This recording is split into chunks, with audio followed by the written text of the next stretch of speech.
Did they make No, contact? no. It's pretty close, but this is going to be a drag race. Right Look at there, this. moves Wow. him to win it. Carl Edwards bump and dump and run. Here comes Gordon right up to the bumper again. The bump and run. There it is. And Maine to really turn around, Maine to rally his cage up. Oh, yeah. Welcome to the Bump and Run podcast. I'm your host, Michael DIY, joined by my two best friends, Matt the Statman Riley and Eric Daytona Ron. Hope you guys had a great weekend. Hope you guys had yourselves a Martin Truex Jr. type of weekend. Been a long time since I said that word, and he was the big winner down in the Clash. I'm still rusty on hitting the buttons. We a little behind the scenes. We were all rushing to get on the podcast to talk about and we had all sorts of technical difficulties, and so we're out of sorts, but we are live and alive. We got NASCAR news, racing reviews, our checkers and wreckers, our pickle lane debate, and usually we do a weekly betting preview, but we're gonna save that for next weekend for our Daytona preview show. Make sure you like, share, subscribe, do all that stuff. You know the deal by now. Tell all your friends. Fellas, how the hell are you? We finally made it to the podcast. What's up, boys? How was your weekend? Good weekend. Great weekend. Saw some things on Sunday that I was happy and pleased with, and I couldn't ask for a better weekend because racing's back, and here we are. Yeah, it is. It's back in a big way. How about you, Matt? How was the weekend? Same. It was good, man. It was good. It was an enjoyable weekend for myself. Got to spend a lot of time with family. NASCAR came back yesterday. I love it. I'm so excited. We've got one more weekend of football left with the Super Bowl coming up, and then we are heading straight into Daytona, and I cannot wait. Boys, I'm sure you'll be shocked to hear that I almost missed the beginning of the Clash heat races. So a little. Whitey's in mid-season form already. Yeah. I love it. Consistency, man. Oh, baby, am I consistent? That's why I was late for the podcast today. So I've been filling in for this guy at the radio station. He's out on his honeymoon. He's in Aruba or whatever. So normally after work, I have a bunch of after-work chores, and I haven't been doing them. So this Sunday, spent the whole entire weekend cleaning up and down the house and all that stuff. I wanted to start super early. I started around noon. I'm like, I got plenty of time. Do the regular Sunday routine, go with the girlfriend to the grocery store and all that stuff. It was like 3:30. I'm like, I'm not making it to the grocery store. You got to go on yourself. I didn't even shower yesterday, but I was able to sit down right at 5 o'clock. I cracked open a beer as a little celebratory, a little treat for myself for cleaning the house, and I drank way too much throughout the Clash. I had to start taking notes at a certain point, or else I was gonna forget what happened. But I enjoyed it. What's up, Matt? I'm gonna make a confession here. A little embarrassing, but you know what? Who cares? So I pride myself on being a pretty clean dude. There's days where I take 2 showers, especially in the summertime, but I can guarantee you there were more Sundays than not last year that I didn't take a shower. Okay. Sundays, for whatever reason, unless like we're going out or there's like an event or something going on, Sundays are usually my day. No shower. Just lounging, baby. Just lounging, man. Just lounging. Because usually we'll go get breakfast in the morning. We'll get our groceries done, and then during the fall, it's football, and so I'm just staying at the house anyway. And then, all the from now until frickin' November, it's NASCAR on Sunday, so there's not a lot of me leaving the house anyway. So yeah, Sundays are usually my day where I don't shower. You can judge me. You want to know what? I don't judge you. In fact, I'm going to justify it for you, Matt. Didn't you go to Catholic school as a kid? I did. Yeah. You're just you're observing the Lord's Day. It's the day of rest, baby.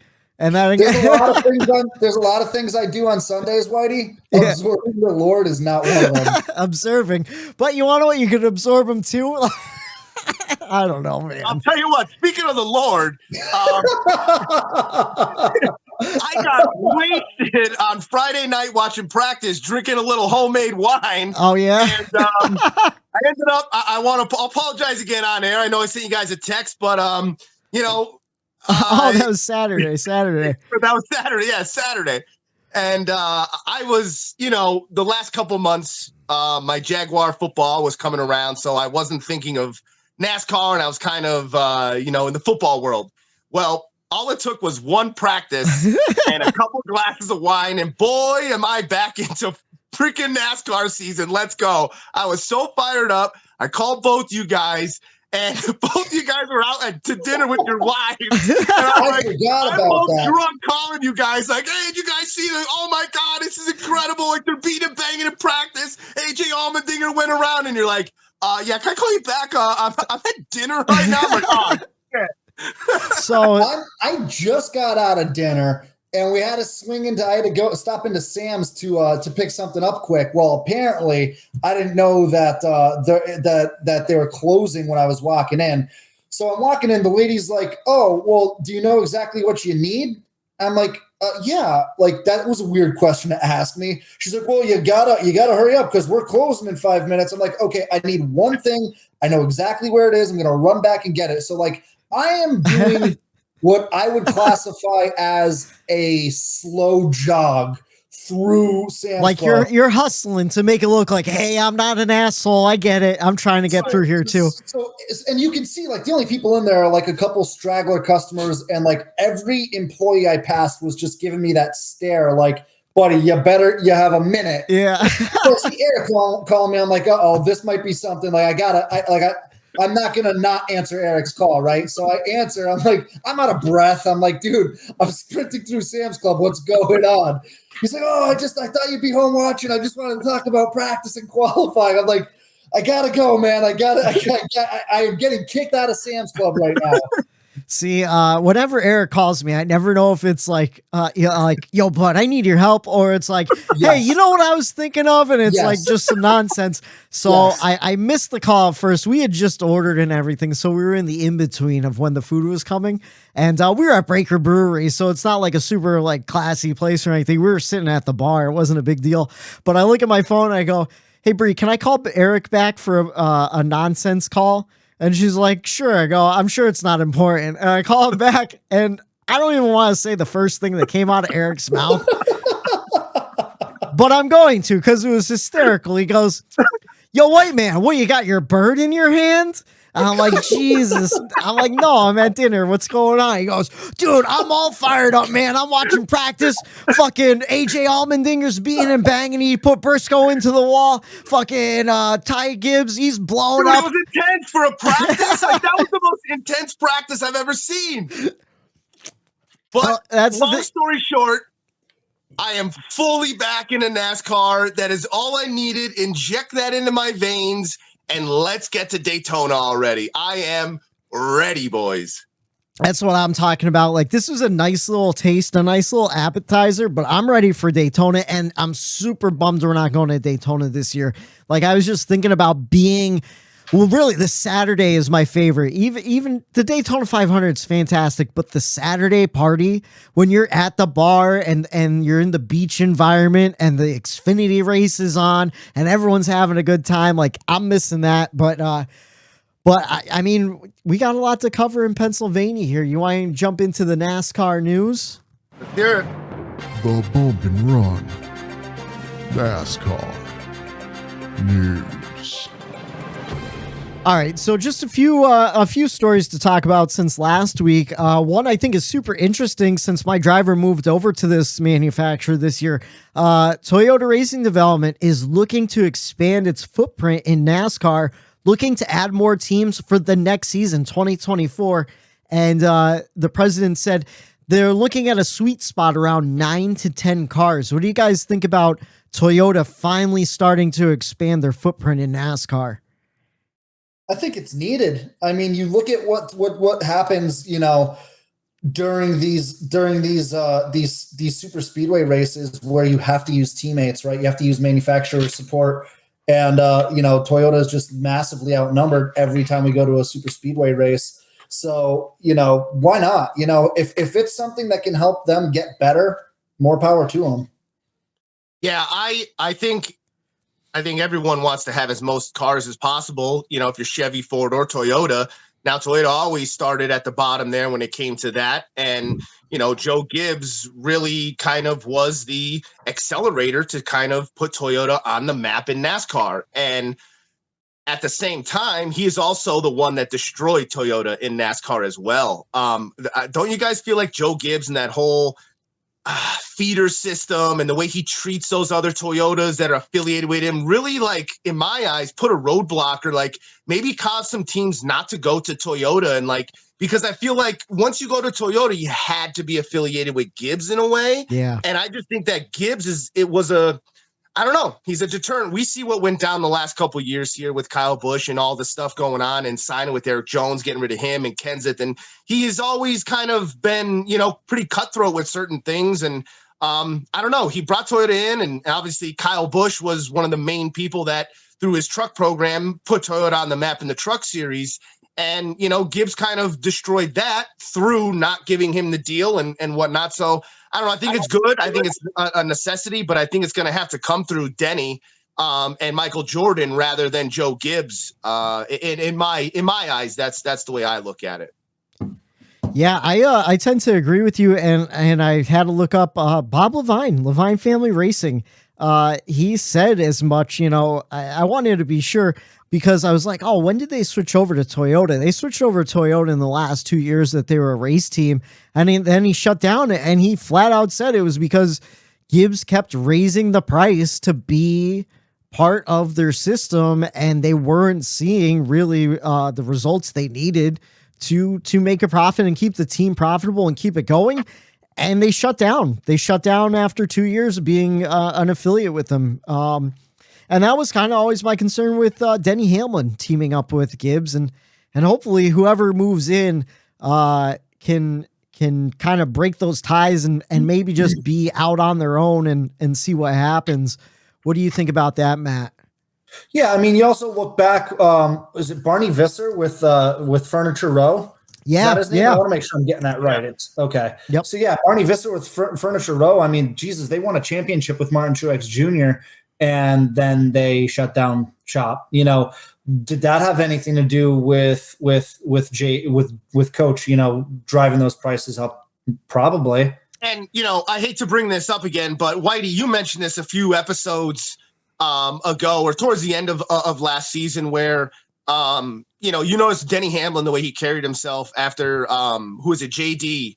I think he was a big part of that Gibbs sponsorship program, keeping everybody in line and keeping kind of everybody in that place in the loop of what's the newest thing, how to go about it. And like, I think they lost a key part of their organization when he passed away, and it's starting to show maybe how much he had to do with keeping that team together as a whole.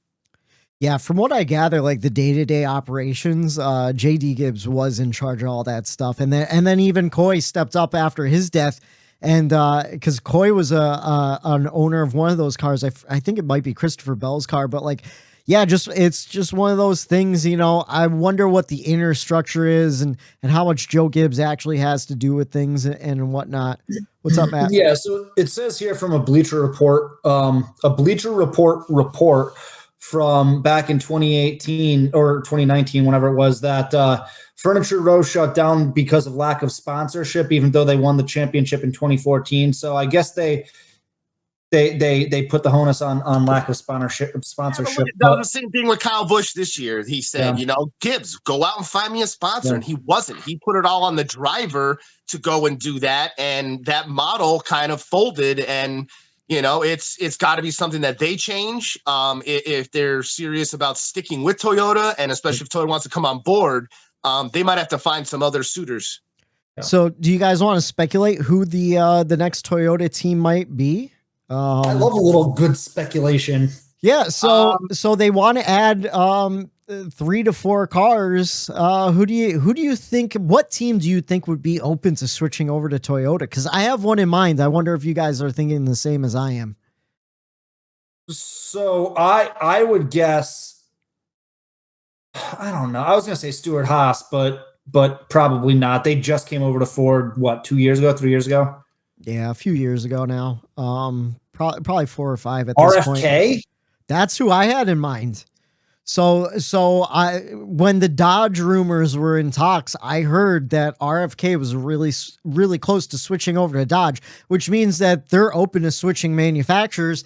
And if Dodge pulled out and they still want to switch manufacturers, I'm just saying, like, the infrastructure's there. I think they could be a powerhouse with TRD's input and stuff. You know, I don't know how much Ford Performance has involvement in the Cup Series right now.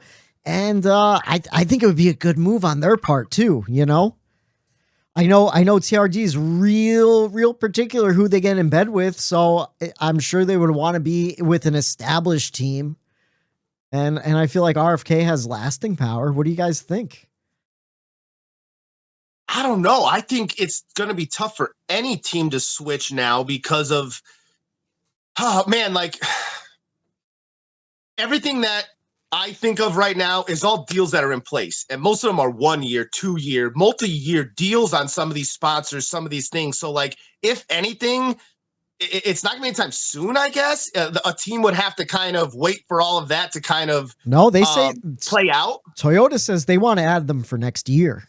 Ooh, like, that to me screams new team. Yeah. And that to me screams the charter shit getting sorted out this silly season and all that in order for that to happen.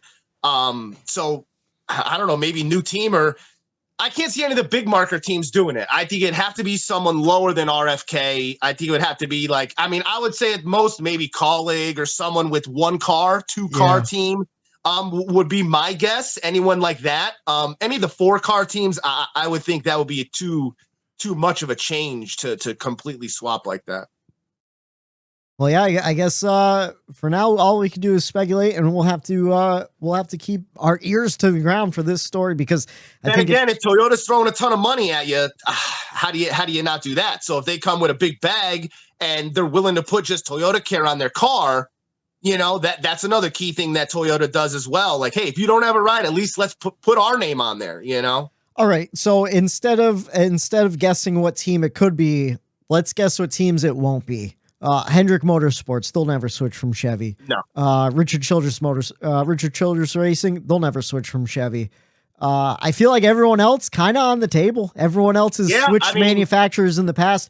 Penske's switched manufacturers in the past. Stuart Haas has. Roush has been Ford for a long time, but they were already in talks with Dodge. So I don't know. It's interesting. I mean, I can't see like now that Jimmy Johnson came on board, even with Legacy Motor Club. I mean, I can't see them. I can't see them moving away from Chevy. And like Gregson, he drove for Junior, which was Chevy. And like if Junior wants to get in, I'm sure Junior would go Chevy. So I don't know. It's tough. It's tough to even speculate who the hell would even come in as a Toyota. I don't know. Anything else to add, Matt? What about Trackhouse? I'm thinking Trackhouse is a good possibility too. I think so. A What younger Trackhouse? team like that, JTG Doherty, maybe. The Toyota group loved Suarez too. I mean, I don't know if that really weighs anything, but Yeah, I mean, and Trackhouse. I mean, right now I think they still have the affiliate with RCR, but they want to do their own thing. They want to set up shop in Nashville and be their own whole entire giant empire. So I could see that. I could see that happening. I wouldn't mind it. But yeah, I don't know, something to speculate, something to look into. Let's see. One thing we know for sure, Riley Herbst will run the Daytona 500 for Rick Ware's number 15 car. Matt, what do you think about Riley Herbst and Rick Ware teaming up? I didn't know we switched segments to the I don't give a shit segment. That's why I went to you first. I knew you were vocal in our group chat. For anybody who doesn't know, which would I guess classify as everyone outside of you two, I am very sour. I have very sour grapes towards Riley Herbst because every single time I put him in my lineup on DraftKings for an Xfinity race, every single time he wrecks out or he does something stupid and he destroys my day when I'm having a good one. So I am very salty towards that individual, Riley Herbst. All right. Well, All I have to say on that is the sponsor, good job. You're going to get a lot of airtime. What's the sponsor? Oh, because he's going to cause a wreck. Yeah. Yeah. I mean, Yeah. I mean, that's the Rick Ware business model. Wreck and turn 4 and get your car on TV for the sponsors. Let's see. Next piece. This actually dropped the day after we released the podcast. I was upset that we couldn't talk about it last week. We saw some new rule changes for 2023. One rule change I think we're all in favor of is the stage caution will be eliminated for road courses, but points will still be paid for stage wins and all that.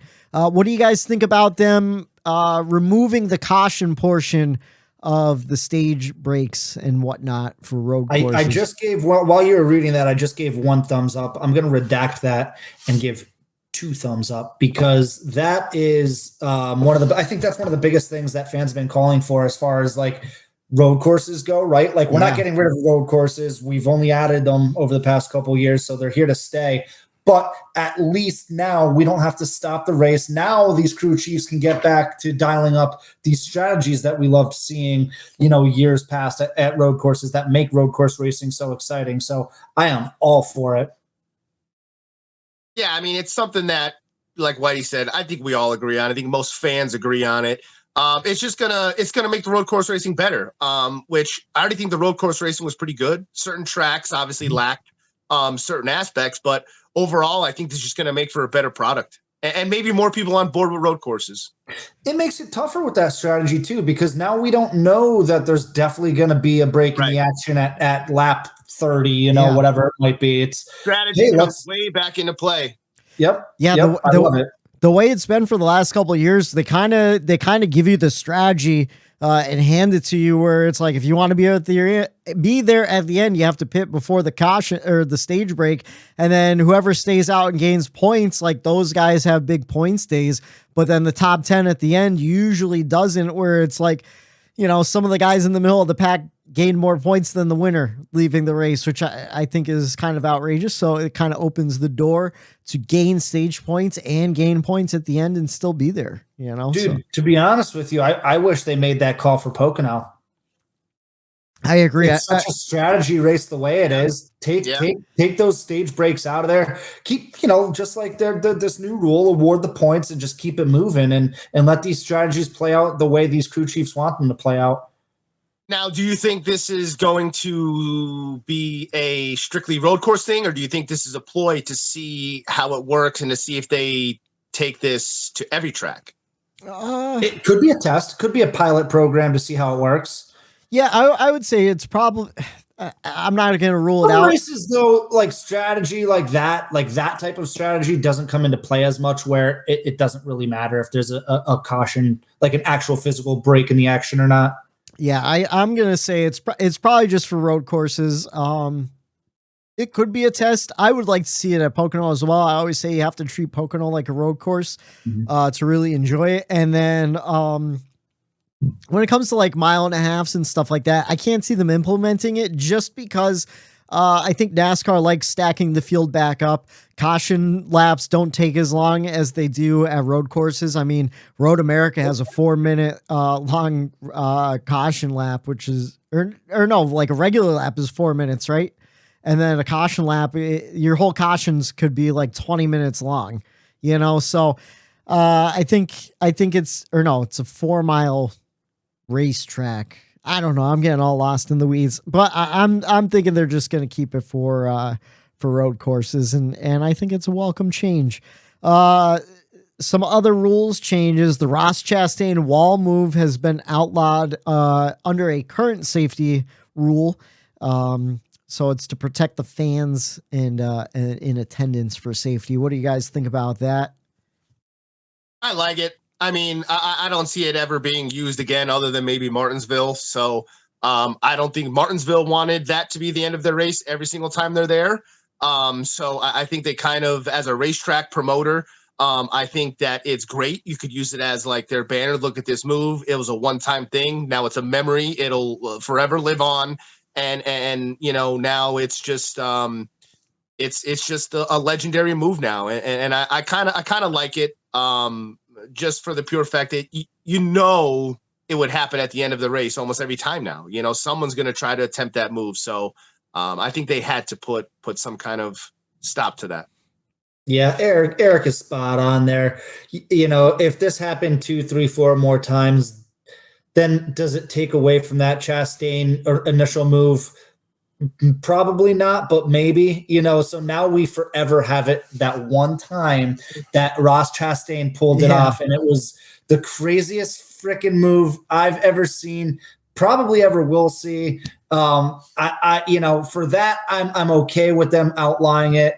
You know, it was a one-time thing, and so we'll forever just have that one moment. It'll never be spoiled. I'm okay with it. Yeah, I agree, especially when it's the safety of the fans and stuff, because there is like an entrance gate there too to get across the track and stuff like, and there's so much that could go wrong with that move. We're just kind of lucky that it went right that one time and everyone got to experience it. Let's see. Wet weather equipment has been added to short tracks under a mile, with the exception of Dover. What do you guys think about rain tires coming to places like Martinsville and Richmond? Give it a shot. I mean, I don't know. Like the Martinsville, I could see. You know, kind of it's mostly flat. I don't, not a lot of banking. So, I mean, with these new cars, it seemed like the rain tires and the flaps or whatever they implemented on this new car for rain seems to be better than the previous car. So, I think this is going to be something that they're going to always continue to try to make better and improve on year to year, because it's just a logistics solution when you do have weather for that weekend. It's instead of scrapping it, hey, let's just try to do something to get this race in for the fans. And, you know, it might not be this year, it might not be next year, but I think they're continuously working on it just for, you know, the sake of the fan that shows up with the ticket in hand that day to try to get the races in. I guess I do applaud NASCAR for thinking of the fans that are there to try to make the race go on. Yeah, I'm going to do some fence sitting here. Unfortunately, I hate doing that, but for this instance, I'm going to. On the one hand, like Eric said, you know, you got the fans. All three of us have been at races that there've been rain delays or even cancellations, and it sucks big time. So to be at a race and know that it's gonna run its entirety, no matter what is, you know, other than if there's lightning, but if it's just raining, that it's going to run its entirety, it would be a plus. I also thought I wanted it until we saw the catastrophe at COTA 2 seasons ago, where that was just a major disaster. So, I mean, if they can get some of those flaws down, I know they've added, like Eric said, different flaps, things like that on the back of the car to help mitigate some of the mist coming off the cars. Then sure, you know, but you know, anytime that we're not delaying a race, even for us, you know, we're talking about the fans at the track, which yes, they're important too, but even for us sitting around on a Sunday, we carve out X amount of time for NASCAR. You know, now we're sitting around 5, 6, 7, 8 hours. We're being held hostage waiting for a race to start because it's sprinkling on a track. You know, that blows. And so if they can get rid of that and we can just get a race over with, I'm cool with it. Yeah. I'm at the point too, with, like you said, Matt, to like piggyback on that, when it's sprinkling, or if like the track isn't even completely dry yet, you could still send them out there on a semi-dry racetrack, like the famous Pocono Mist. Yeah, I think that is what they're going for most of all. I don't think they're looking to run in the pouring rain. No, they're not. I think it's so that they could save money on the jet dryers. They could save money on the fuel for the Air Titans and all of that, and get the show on the road even more in semi-wet, dry condition. That makes more sense. Then I'm no longer fence sitting. Yeah, then I'm all for it. Yeah, I was gonna add that in after. From what I gather from all the articles I've read and everything I've heard while they were testing these tires out and stuff, they wouldn't be racing on ovals in raining conditions. Right. It's just kind of like to get the show moving a little bit quicker and stuff like that. And I'd be interested to see it happen. And we'll if it happens and when it happens, probably, because we all know the weather in NASCAR. When it happens, we'll see how it goes, and hopefully it's successful. And if it's not, I hope we don't do it again, you know? And then the last piece of rule change they had last week is all full-time competitors are now playoff eligible, not just the top 30 in points.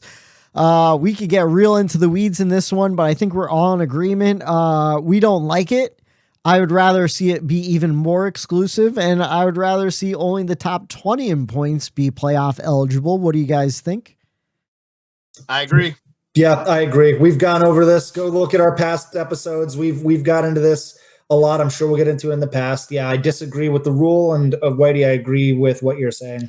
Yeah. Let's see. One Piece. We've been following the SRX series development. Now moving to Thursday nights on ESPN. We're all looking forward to having some Thursday night racing, and now we can look forward to some regular Cup and Truck Series regulars. Well, NASCAR regulars. Haley Deegan, Brad Keselowski, Bobby Labonte, and Ryan Newman will all compete in SRX for the full season of races this year. What do you guys think about the addition to those 4 drivers to the actual lineup and not just doing one-off races for SRX?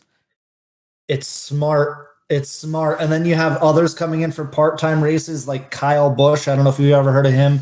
Clint Boyer. I don't know if Chase is doing it again this year, but he's done a race each of the first 2 seasons. So you've got these giant names coming in. I'm still waiting to see if they can lure Junior in for a race. I think that would be a home run for them because obviously it would draw literally 1 million eyeballs onto that race. Just the whole fact, like SRX has something going right now. Just the fact that they're on ESPN. It's going to be Thursday nights where we don't have other racing that it's going up against. It's not on a weekend like we've said before, where people are out doing things outside, outdoors during the summertime. It's a quick 6-week sprint on Thursday nights. I'm really, really, really excited about this season because they've got a lot of star power there. Yeah, and like you said, again, it's only 6 races this season, but some other regulars like Clint Boyer are going to be running. Kevin Harvick and Denny Hamlin will be running the first race. Kyle Busch is going to be running, and then Elio Castroneves. So a lot to look forward to with SRX, as well as just the regular SRX roster they always have. I'm sure. I don't know if Michael Waltrip will be returning and stuff like that, but they have kind of their own set regulars and Tony Stewart. So it should be exciting. I'm looking forward to it. One thing, I don't know how far we want to get into the weeds on this one, but so we all know Auto Club Speedway. This race is going to be the last race on the 2-mile configuration. They're tearing it all down. They're building a short track. It looks like there's going to be 1 season in between that the short track's not going to be completed for. And they've been tossing around the idea on debating whether the LA Coliseum can run a points race in that year of transition. What do you guys think? When I saw this, I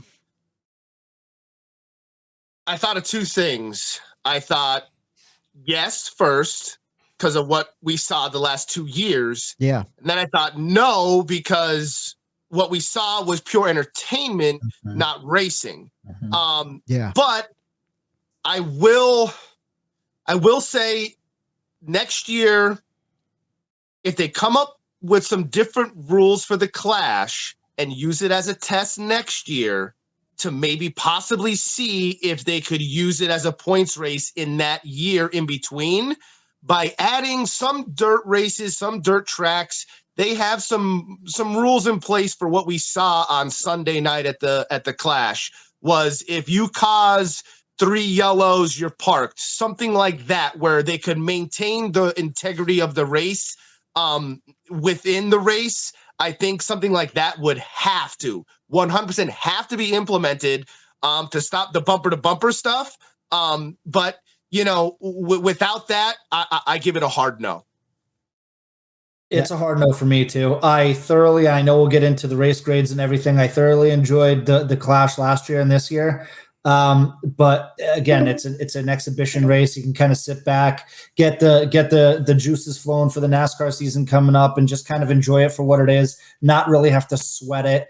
For it to be a points race, only because Auto Club wouldn't be ready yet. Yeah. Why are we forcing a race into that market if we don't really need to? Let's go somewhere else for a year. That might be let's use that open slot as a trial run for an Iowa or something like that. A Portland, whatever you want to do, just to see if that market shows up and just skip out on Southern California for 1 year. Yeah. Don't force it, NASCAR. Like, don't overthink it. You've hit gold twice in a row with the Clash. Leave it as it is. Yeah, well, it's going to be next year for sure. Still, there was a 3-year deal, so the Clash is going to be back next year. Oh, no. That's fine. What I'm saying is, don't force it into a points paying. Oh, okay, Yeah. right. Use that Clash as the Southern California race that year. Unfortunately, dude, 2 years ago or 3 years ago, 2 and 3 years ago, when the COVID rules were still in play, we couldn't go to Southern California. So, I mean, it's a huge market. I understand that they want to be in that market running points paying races, but just wait for that track to be built and finished, and go run somewhere else for a one-off thing. Yeah, it's a big no for me, dog. I don't like it. There's too many cars on track the way it is. I can't imagine having a full field on that short of a track. It's just going to be a disaster. And if you have to modify the rules for one track for a race in the middle of a season, like I think you're just asking for a disaster. Well, you just hit the nail on the head. What are we going to have? 36 cars on the track? There's 36 charters, right? They barely fit 27 cars on the track in the A main last night. What are we going to? And we can't eliminate cars who have charters to run a points paying race. We can't do this elimination thing like they do with the All-Star race and the Clash. Like, these cars need to run; they're paying to run. So yeah, I don't think it's feasible for a points-paying race. And from all accounts, every driver that I heard ask that question yesterday, it was a hard no. Yeah. Denny joked around and said, "Add it to the playoffs. It should be in the playoffs. It should be the finale." But it's only the 4 drivers. That's it. It's those 4 guys on the short track. Right. Actually, that would be kind of interesting, but okay. Let's see. 3 last pieces of news. Ally Bank will be the official partner of NASCAR. Kevin Harvick announced on Sunday officially he'll be joining the Fox booth in 2024. No shocker there. Jimmy Johnson said he was going to be running the Chicago street course, which makes sense because he has a handful. And then one piece of breaking news that happened right before we started recording. There's a report. Apparently, Kyle Busch got arrested in Mexico. He brought a gun to Mexico, and they didn't like it during the off season. Let's see. This is from Jeff Gluck. Reports from Mexico include a press release from local authorities say Kyle Busch was sentenced to more than 3 years in jail and fined for bringing a gun into the country last month. He has now responded with this statement, and this is from Kyle Busch. In late January, Samantha and I enjoyed a several-day vacation in Mexico. When departing the country, my handgun was flagged during routine screenings at the airport. I have a valid concealed carry permit from my local authority and adhere to all handgun laws, but I made a mistake by forgetting it was in my bag. Discovery of the handgun led to detainment while the situation was resolved. I was not aware of Mexican law and had no intentions of bringing a handgun into Mexico. When it was discovered, I fully cooperated with authorities. Professional radio broadcaster, by the way, accepted the penalties and returned to North Carolina. I apologize for my mistake and appreciate the respect shown by all parties as we resolved the matter. My family and I consider the issue closed. And then NASCAR just made a statement too.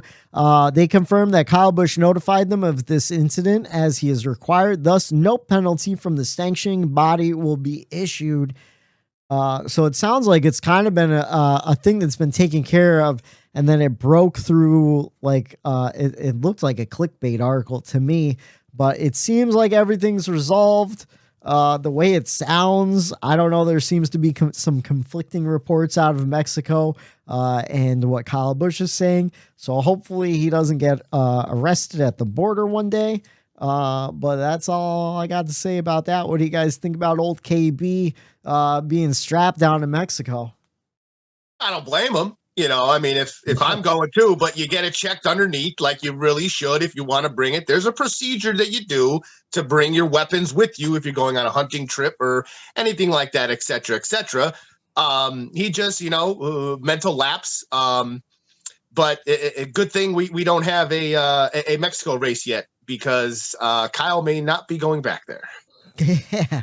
Yeah, when it said resolved, when in Kyle Busch's statement, the only thing that I thought about was like, oh, by resolved, you just mean that you're never going to go back to Mexico. Okay, I got it. Yeah, it's like I met with me and my lawyers. We talked about extradition laws. It looks like we're in good shape, so I'll be staying in the United States. The funny part of that is they didn't catch it going there, but they caught it coming back. Fishy. Yeah, that's a little concerning. My biggest takeaway out of that is like I never pegged Kyle Busch to be a gun guy, but here we are. Well, yeah, I don't know. You got a family, has some kids true. now. You gotta protect right. them. Yeah, I mean, I don't know. What makes you a gun guy too? I was the same way though. I was a little surprised that he did have a gun. You'd think he'd have like a security guard that like hung out with him all the time too. I picture him as being like Rob Dyrdek, like him and Big Black hanging out, Yeah, I can see that. I can definitely see that. And like he's super serious, but his security guard's like a fun-loving dude who's just like, yeah, man, like let's have a good time. But do you guys want to jump into the race weekend? We spent a lot of time talking about the news, so we'll hurry up and get through the race weekend. A lot to talk about. All right, like I said at the top of the show, Martin Truex Jr. was your winner at the Clash at the Coliseum. He led once for 25 laps. The whole race lasted without cautions and whatnot. 1 hour, 43 minutes. We had 16 cautions. That caution laps did not count. That really drug things along. Really drug things along. I mean, it was a late night last night, boys, and I had a lot to drink. 4 lead changes among 5 different drivers. Your top 5: Martin Truex Jr., Austin Dillon, Kyle Busch, Alex Bowman, and Kyle Larson rounding out the top 5. Fellas, you want to jump right into the race grades? It's our NASCAR weekend race grade. All right, boys. Let's start with Matt this week. Matt, what's your race grade? Some of the technical difficulties that Whitey was talking about at the top of the show was pretty much all me. I'm going off a new system here this season, so I'm still working out the kinks, and I lost all my notes when I had to restart things. So I'm just going off a whim, but I did remember I gave this race yesterday an A-. Just like last year, what I did was I kind of graded the whole thing, the whole show, not just the A main, but everything wrapped into one. And I loved it, man. Like I said before, a great exhibition race. It's an entertaining thing. It's kind of to reintroduce, everything that's going to be going on this year. It produced great racing, I thought. I also think that it also started to produce some of those storylines that are going to develop throughout the season. Yeah. Your Austin Dillon versus Bubba, your Denny versus Chastain again, part deuce. Who else? Kyle Busch versus Logano, Eric Jones versus Michael McDowell, Reddick versus Briscoe again. I mean, you've got some of these problems that boiled over last year coming into this year. So, I mean, listen, tempers are going to be flaring. They already are. I liked it. I enjoyed everything about it. The racing was good. We had some drama. We had some passes for the lead under green flag conditions. I really enjoyed what I saw. And again, it got those NASCAR juices flowing for me. I'm ready for Daytona now. All right. How about you, Eric? What are you thinking about the race at the Coliseum? Yeah. I gave it an A. I mean, did it drag on? Yes. I kind of wanted to go out of the A's for that, but I'm like, it was still entertaining the entire time. It was just a little longer than we expected. It wasn't like, super long because it was slow with the cautions. There was entertainment, the restarts, that's where it produced it. So like there was constant entertainment to keep you on the edge of your seat. Like Matt said, everybody's complaining that they want old school racing and they want more of this and that. And then when they get it at the Clash, everyone's like, there's too much bumper banging and it's demolition derby. And, but the whole point, and this is where people don't understand this. And I think we take it at face value. Like NASCAR is intending this, which is a promotional race. It's supposed to be entertaining. The whole purpose of the Clash is, and the reason it was in Southern California, is to bring in eyes, bring in new eyes. Yeah. And from what I've read on social media, everybody there had fun in the stands, on the racetrack, as much as Christopher Bell, he tried to fake it in his car. Fun. I swear, this is fun. So, I mean, I think overall, what it was intended to do, it was a success again. So that's why I did stick with the A, and I'm like, as a whole, like Matt said, not just the racing. I like the beating and the banging and the aggression because it did cause storylines and allows maybe some of the drivers to knock that rust off, or maybe get a little bit of that out of their system early in a non-points race. But I thoroughly enjoyed it again. No. Yeah, I'm on the same page as you guys. I had a really fun time watching it, but when I was doing my notes, I felt like it was a B+. I think the event as a whole was just missing something from last year. I can't put my finger on it. And this is what it was, Whitey. When you said that, I'm sorry to cut you off, but that's all right. I thought about that, and I'm like, it is. But you know what it is? I think it's because it's not the first time. It's not new anymore. I was going to say the same thing. Reason. If this was the first time we went here, stellar again. You know what it's like. We went to Daytona for 8 years. So, like, nothing beats that first time when you go there. Yeah, that's true. Now you're looking for the better and better and better and better. So even though it's just as good as that one you thought was the greatest all time, you've seen it before. It's not new. It doesn't have that fresh energy to it. I think that is the only thing in my eyes where I went to when you said that. I'm sorry to cut you off, though. No, that's all right. I think that's 100% true, where it just wasn't the excitement of something fresh and new happening, where it's like, oh, it's the same thing. They just tweaked it a little bit, I thought Cypress Hill was okay. I think they could have chose a better musical guest than that. I know what they were going for because they are LA natives and stuff. But I think last year Ice Cube was just the perfect one, Wiz Khalifa, I thought, did a pretty good job too. I'm a big fan of Wiz Khalifa and stuff. I talk on Top 40 Radio, so I'm cool with that. I know a lot of fans who don't like Top 40 and like hip hop and stuff weren't too thrilled about the music selection. But we have Dirk Bentley coming for the Daytona 500, so that you kind of get the mix of everything these days. But I really enjoyed the racing. I thought the racing on track for the A main was better this year than it was last year. I feel like last year was lacking a little bit. I know we talked about this earlier in private, where maybe it was because there wasn't as many parts issues or worries about supply chain and whatnot, where those guys were really able to beat and bang. But I really like that. But yeah, it was a nice appetizer. But it wasn't enough to satiate my hunger. I'm ready for that main course. I need Daytona, I agree. I agree with that. I do agree. I left LA last night hungry, and I'm hungry right now because I didn't eat my regular dinner yet either. Yeah, that's what I felt about that. You guys want to jump into the checkers and wreckers? 3 wide for the lead. 1 lap to go. It's this week's checkers and wreckers. All right, we start with Matt for the race grades. Let's start with Eric for the checkers and wreckers, and maybe Matt could remember what he put down before he lost all of his documents in a computer reset.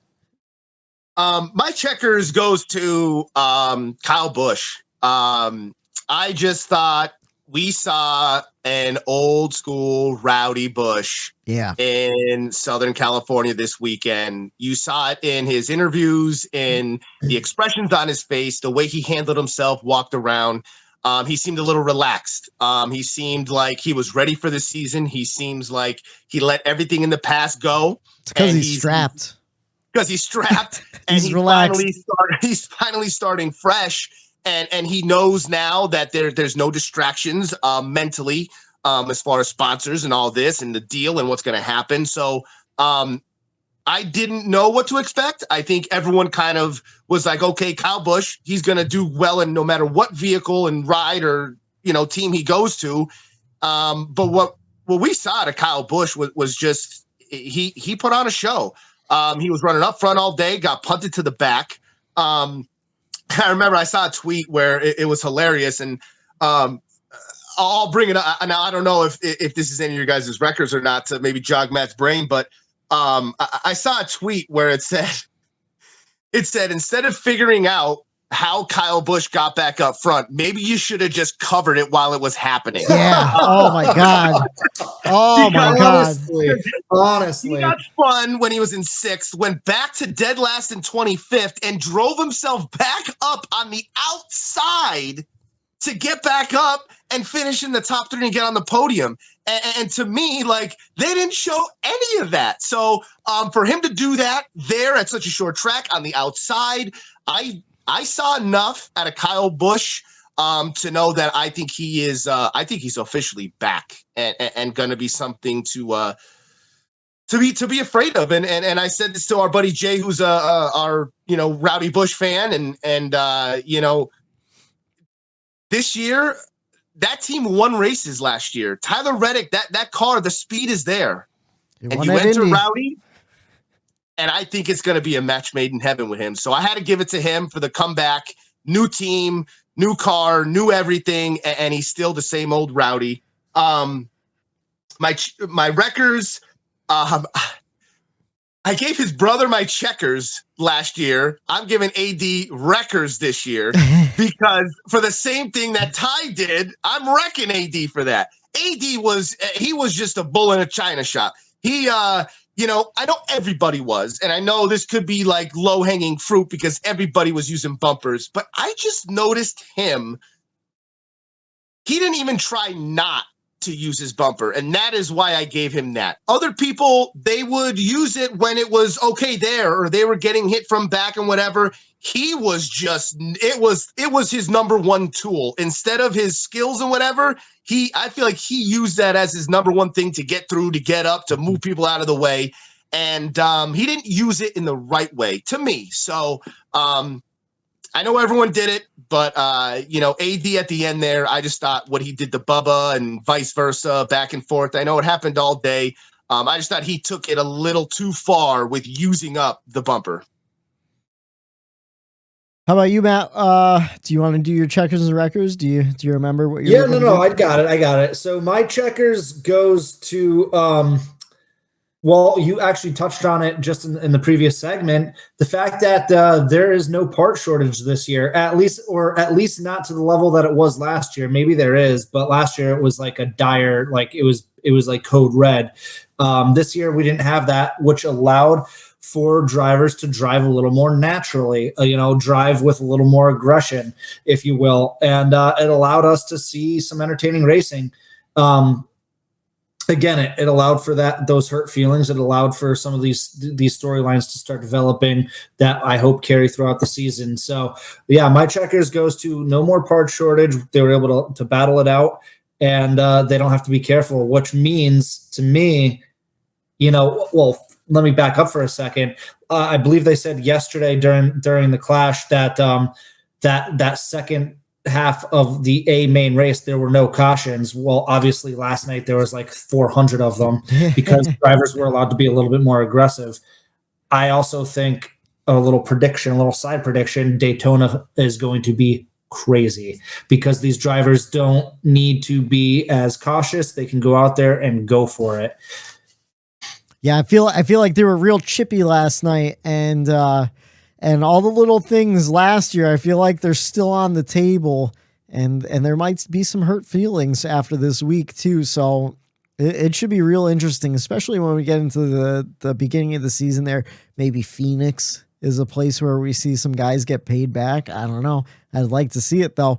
And sorry for stepping on your checkers there before with the part shortage stuff. No, totally fine. And then my records goes to, and I know I have one of your guys' support on this one, Michael McDowell. The reason why I gave him, well, he was a freaking moron last night. So he ran out of gas, apparently, I guess is what happened. A couple did. Yeah, but it was in like the closing laps, and they showed Fox actually, one of the few things Fox actually showed while it was happening, they showed Michael McDowell running along the apron, and it looked like a couple different times, like clearly he had a problem. He was way off pace. It looked like he was going to dive into the infield and just call it a night, but he just kept going until he eventually stopped on the track, and they had to throw the caution. It's not a point paying race again. So like, why are you staying out there? Like, it's not like you're staying out there to maybe hopefully pick up a point or two because of position. And then of course the root cause of me being pissed off is because MTJ was leading in those closing laps, and Daddy had money on MTJ to win that race. So I thought, with each caution that flew, there went my bet. Something was going to happen to punt, Marty out of the lead. Obviously, that didn't happen, thank God. So I did win a little money that I can use to gamble on the Super Bowl with now. So, but yeah, no, don't be bonehead. Don't be a bonehead. You already, you're still. I don't know. I guess he's at the age now where he doesn't necessarily need to make a name for himself, but he still has a lot to prove. And doing it doesn't help that he flat out dumped EJ in the first friggin' 5 minutes of the race. Like, What are you doing, guy? Right. He's just one of those guys for me. I don't know. Just everyone has that drive. EJ said that though. Did you hear EJ after the race, his interview? He said that. He goes, I don't know what Michael's problem is. He goes, but this is like the second time that he's done this to me. So he openly in his interview said like, hey, McDowell, there's something going on. Like, what's your issue here, dude? Yeah. So yeah, I mean, he's just one of those guys. Every fan has one of those guys or a few of those guys that like you're very indifferent about. I'm so indifferent about Michael McDowell. I don't root for him. I don't necessarily hate him. He's just kind of there. And when he does stupid shit like this, it rubs me the wrong way. I think I have my finger on McDowell. Because I agree. I praised him so much last year because he had such a good season. And let's throw him in a comparison with Ross Chastain here for a second. Remember our gripes with Chastain? He was a little too aggressive, didn't know when to make those moves. And, he figured it out because he was never used to running up front. So Chastain, not used to running up front, racing those drivers. Hey, he had to make those mistakes in order to correct them. I think McDowell's in the same boat. Hey, he's never used to running up front consistently at every racetrack, only at super speedways. And it's just like, okay, this is a whole new territory for Michael McDowell. All last year, he learned. I would have liked to see a little bit better in the first race of this year, but hey, being aggressive is what you need to do. I'm just hoping Michael McDowell learns how to race around those guys that he was maybe unfamiliar racing around for the majority of his career. I tell you what I really enjoy, unfiltered Eric Jones.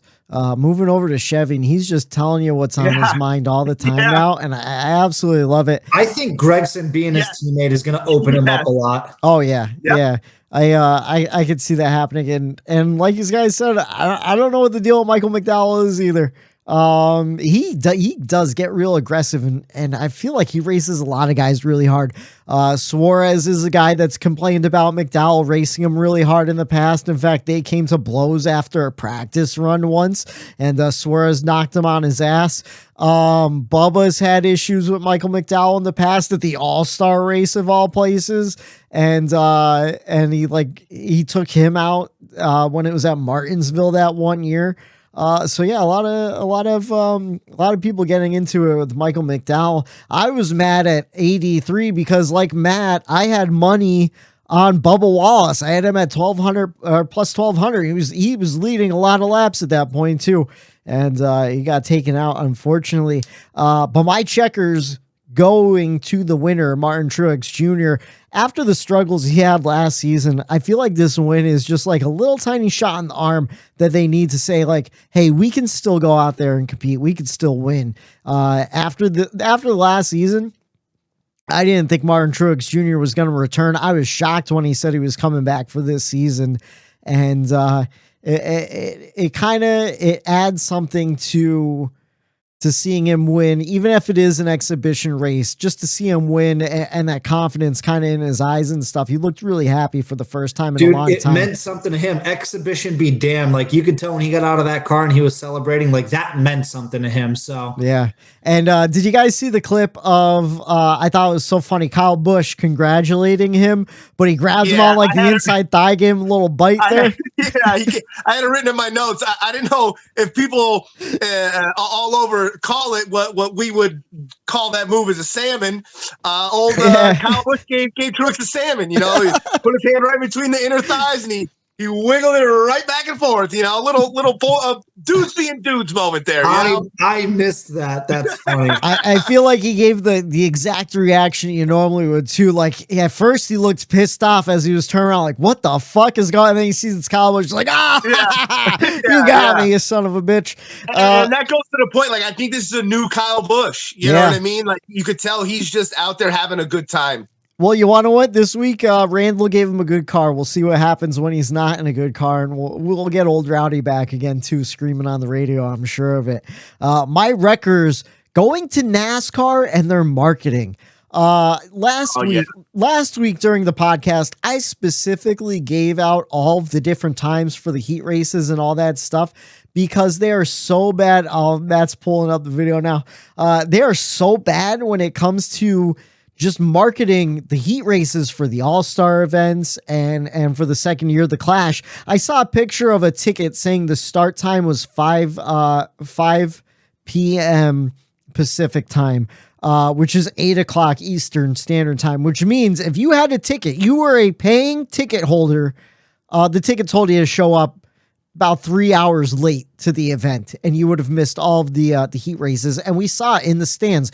We saw it last year. We saw it this year. We see it every year with the All-Star race. A lot of fans not in the stands for those heat races. And I think it's because NASCAR legitimately tells you the time of the race is the main event race and not all that other stuff going on. We even had in our group chat some of our friends who aren't full-time NASCAR fans just kind of, watch it if it's on, say, oh my God, the crowd looks awful. And we had to explain to them why. And if that's only, if that's our friends, imagine everybody else flipping through the channels on a Sunday evening and they catch, oh my God, NASCAR's on. Oh my God, there's 700 people in the stands. It looks bad. So I don't know. I mean, I also think that has something to do with it being in a large city.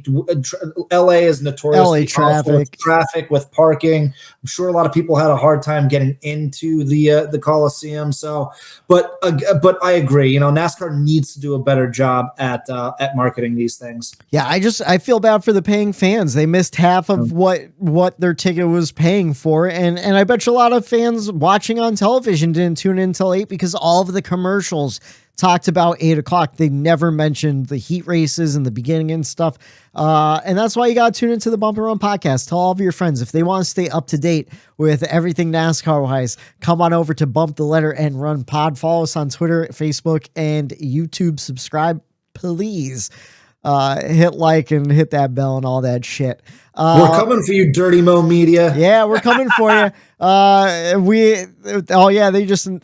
even gonna tell you what they announced today. But anyways, we have gambling, and it's coming up this year. We'll get into it with the Daytona 500 preview. No gambling segment this week. But is there anything from the race you guys noticed? Maybe we want to talk about Ryan Preece. He led the most laps at 43. What do you guys think about that? His first run with SHR, leading more laps in the Clash than Cole Custer did in his entire Cup career. Then he led 26 laps before getting shuffled out to mid-pack. Bubba led 40 laps. And Eric Almirola led the first 16 laps. But let's talk about Ryan Preece. What do you guys think about Ryan Preece in that SHR car? I think he put on a short track show. I thought he was hands down the best driver out there. His car let him down towards the end. It wasn't handling the way he wanted it to, but the way he drove around that racetrack, you could tell that he was a short track driver, and that was right in his wheelhouse. And Tony was up in the booth, and he was really, he sounded so proud. Driver. He sounded, Whitey, you nailed it, proud to be like, hey, I told you so. That was Tony Stewart's moment. The first race that he put him in, I told you it was the right move, and I know all races aren't short tracks. So, there's going to be still a learning curve for him. But, man, was I thoroughly, thoroughly impressed with his short track skills and getting in and stepping into that car and basically going out there and telling the field, hey, I'm going to be someone that you have to watch out for. Yeah. Yeah, I agree. He was surprisingly phenomenal. He took the Alex Bowman route with Stewart-Haas Racing. He put his time in. He did what he had to do. He got this shot, and like we all said last year when it was announced, that's the right call. And he went out there and he proved it immediately. And to touch on the Tony Stewart thing, that was going to be my takeaway that we didn't talk about yet, is how good he is in the booth. He's always been, his persona has always been, I'm going to say what I want to say, no matter if it's the right thing or the wrong thing, it's what I want to say. And he does it in the booth. And he has a way of saying things that make you want to almost agree with him, whether you would really do or not. Yeah. He does a phenomenal job. I know he's going to be there for Daytona. He's going to be back in the booth for Daytona again, which is cool. But man, oh man, I wish he was up there full time. He's so good up there. And him and Boyer are really good buddies too. Boyer drove for him for a couple of years. And you could tell they have a genuine friendship and they feed off of each other with their goofiness. And I don't know. It's just the Fox booth, as much as we shit on Fox as a production value, the booth is fantastic. Yeah. I'll tell you what, another way to bring it full circle with the Joe Gibbs kind of in Toyota thing and being kind of stalling that out.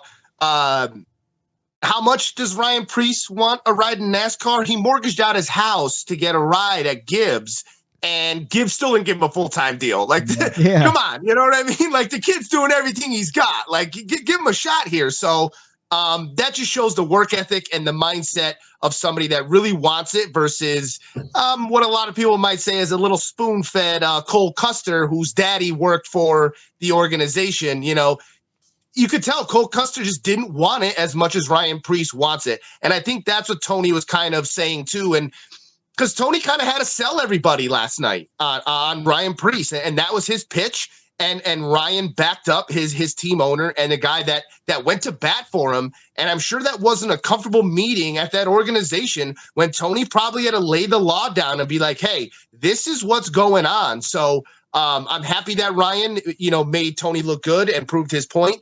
And Matt, to your point about the booth, great. Broadcast still as a whole on Fox, garbage. Yeah, totally.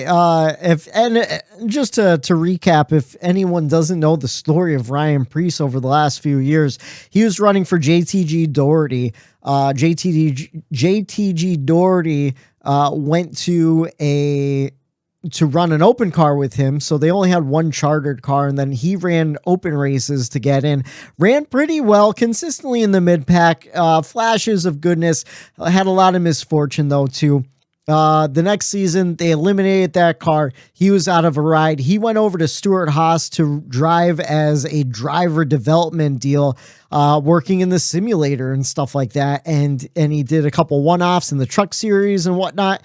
And it paid off for him. Cole Custer, obviously, we talked about it the other day, moving back to the Xfinity series, and Ryan Preece capitalizing on his opportunity and leading 43 laps.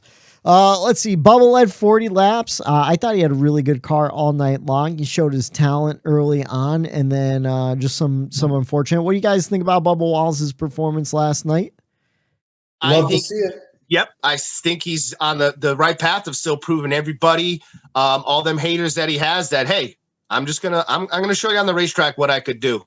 Yeah, and then Austin Dillon, he really impressed me too. I know Eric, you gave him your records for kind of being a bull in a china shop. But more for the end of the race, I know it's there, but everybody was doing it. It was kind of for the fact that he kind of he took a good car out. I hate that. In the back, if you're going and you're just trying to, do he took a really, really good car out. And I think he took out a car that could have gave us a better battle at the end. That's why I was more upset, because you saw at the end of the race when Kyle let AD go try to get Martin, he couldn't do it. I think Bubba had a car to maybe challenge MTJ at the end, and we never got to see that because Austin Dillon moved him out of the way. Yeah. And then, yeah, I mean, that's really all I have for the Clash. Do you guys have anything else to add? I have one other thing, and I have to bring it up just to bring you down, Whitey, a little bit. Your boy, you've been sucking off for the last year and a half, had the worst night of his life. Christopher Bell, awful performance. He goes, I felt like I was in a washing machine for 3 hours. He goes. And he took it with he was funny in his radio, so like it is what it is. But man, did he couldn't catch a break out there? No, he couldn't. The one thing I did want to say, I don't know if you guys had time to see it. I sent it over right before we started with the show. Is Denny on his new podcast today talked about how yes they worked on that rear end of the car trying to make it safer, trying to lessen the blow, but what I don't think they worked into that was the idea of the beating and banging of short tracks. He said he felt awful today. Yeah. He might have gotten some carbon monoxide from inside the car yesterday, so he's not sure. That might have been where it was from. But he said, just the beating and banging from the front to the back to the front to the back. He said, you could feel it in your head still. So it's something that definitely needs to, continue to be addressed. Yeah, Bubba mentioned the same thing after the race that I saw. And you're right, Matt. I think they did the changes for a crash, for an impact into the wall where it crushes easily. Like, so a full-on wreck reversed into the wall might feel better than last year. But I don't think they consider just the small little tapping constantly during a race. That still needs to be addressed. And I think it was Denny in that same thing. It was. I think he was talking about making softer bumpers. So the composite body is so strong and rigid, which allowed the Hail Melon move at Martinsville. Without a composite body, that's it. That doesn't ever happen. So maybe just the back bumper, they try to soften it with something back there. It was Denny now. Yeah, it was Denny that mentioned the rear bumper, because his head, and I mean, you got to think of Alex Bowman. Just going back How and is he forth. feeling after that, going back and forth? Because he said once your Hans locks, your head's still moving now. You know what I mean? And so there's got to be something that they could do either with the bumper or I know last year, I don't know if you remember, I think it was a junior that had the idea of with the helmet, with the headrest of foam, maybe doing something with that. It needs to be tighter. Yeah. Like the guys are able to move too much, and that causes issue too. But I think it's just a short track issue too, because if you remember back to Martinsville last year, Tyler Reddick, I believe he got out of the car at Martinsville because he was just getting it from the front and the back, and during restart, like it rattled him where he was nervous. He was already not feeling well going into that race, and he's like, I got to get out of this car, so hopefully we don't see concussions stemming from short track racing and the beating and banging, because the beating and banging is what makes short track racing as good as it is, so if, like you said, if they soften up the bumpers or do something to kind of absorb some of that impact, because like Matt said, I think the changes that were done to the rear clip were for impacts and whatnot, and the body stiffness is still transferring that energy into the car. And I think some of it has to do with, from what I gather from reading, the way the seats are mounted in this newer car compared to the old car too, where you feel a lot more of that energy coming through the seat. Because I mean, I don't know. I did terrible in school, but one thing I do remember is the whole kinetic energy and stuff, like, energy transfers from one thing to another. That's why we have crumple zones in cars. You have an old 50s car, you could smash that into anything and destroy it, but it doesn't mean you're coming out of it on the right end. You know what I mean? So it should be interesting to see what they do. Yeah, I don't know. I would think, like, I don't know, like, this is going, I'm not a huge car guy, as far as like knowing like the details of all that stuff either, Whitey, but like, I wonder, like, if the mounts, if they're just bolted right to the car, or if they use like they might have to go to like a motor mount. Now, motor mounts, from what I know, they're filled with an oil and a fluid, so that it allows that fluid, I think, allows the motor to with the vibrations and stay there and compression. So like maybe just the mounts in general, they need to have something in there to counter out that like you said, the energy transfer into the seat. It might have to go into something else or something to mitigate that getting into the seat. Some kind of the way they mounted that's something I didn't even think about, Whitey. Yeah, I just hope we don't see any more concussions this season, because that was tough to watch last year, especially with Alex Bowman missing all of the playoffs except for the last race, Kurt Busch career ending, and then you start worrying about your driver every week just in case, So, I mean, I just want the safety for everybody. Now, I know we're trying to, get out of this thing here, but Daytona, what kind of impact do you think that's going to be pushing? And they're gonna be tight. They're gonna be bumping in the back at Daytona too. So now you're going 2 weeks in a row where it's gonna be a race, close quarters, and pushing and beating and banging. So we'll see here after next week if we have more drivers with issues just to start the season. I hope not the way we want it to go, or a storyline that we all want. But it just got me thinking that hey, you still are using that back bumper at Daytona a lot. Oh yeah, especially if you're Brad Keselowski and Ricky Stenhouse Jr. So it should put on a great show though. That's all I have. It's not a NASCAR season if we're not getting our shots in on old Ricky, right? Have to, right? We'll attack Cody Ware next week. That's all I have for the Clash of the Coliseum, except of course, every podcast loves to talk about the winner on a Monday night when Martin Truex Jr. But here on the Bump and Run podcast, we like to talk about the loser.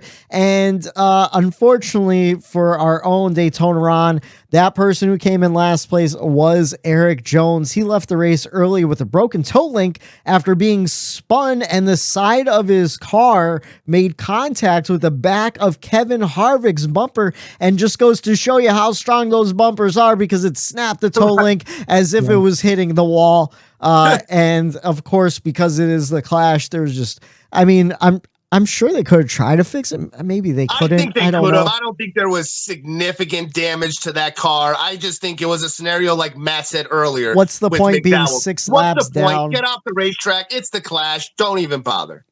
But yeah, that's all we have for the Bump and Run podcast this week.